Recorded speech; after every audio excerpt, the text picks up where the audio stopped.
Good day. So today I will be presenting the Section 97 and 98 of the new Central Bank Act, the Republic Act number 7653 as amended by Act number 11211.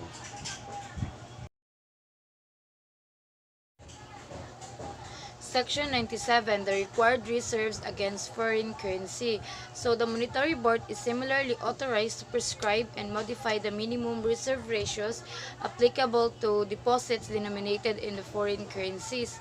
So the Monetary Board has authorization to prescribe and alter the minimum reserve ratios to the deposits intended for the foreign currency. So the minimum reserve ratios in the national currency is 5% and to the foreign currency is 10 to 25% depending on the amount of dollarization being deposited in a certain commercial bank.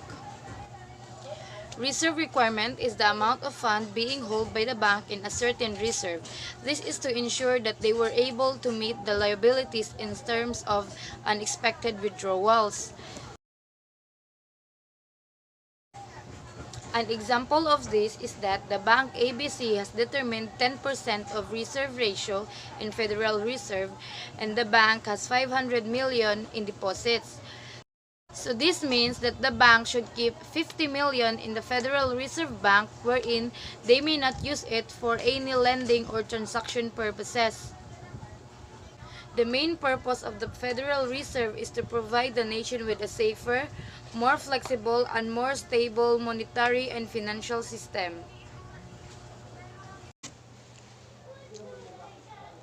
Section 98. Reserve requirements against unused balances overdraft lines.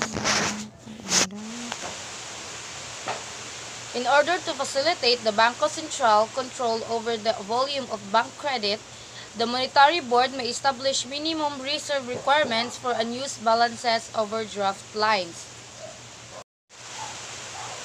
The powers of Monetary Board to prescribe and modify the reserve requirements against unused balances overdraft lines shall be the same as its powers with respect to the reserve requirements against demand deposits. So the Monetary Board has the power to create or alter the reserve requirement for unused balances overdraft lines depending on the amount of deposits. An overdraft line of credit is a loan attached to your checking account. This will be approved by the bank for you to cover all your expenses so that your checks will not bounce back, as well as to your other payments, and for your debt card will not be denied by the bank machine.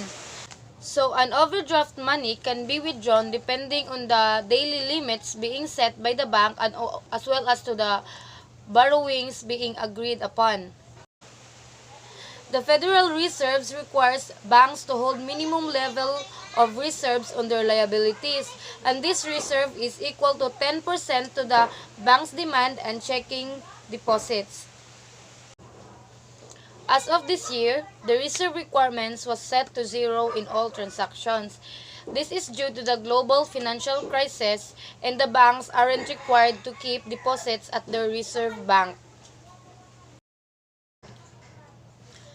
An example of this is that in your bank account, you have a balance of 10,000 with an overdraft limit of 1,000. So it means that you can spend up to 11,000, but if you exceed to 11,000, your request will be denied by the bank.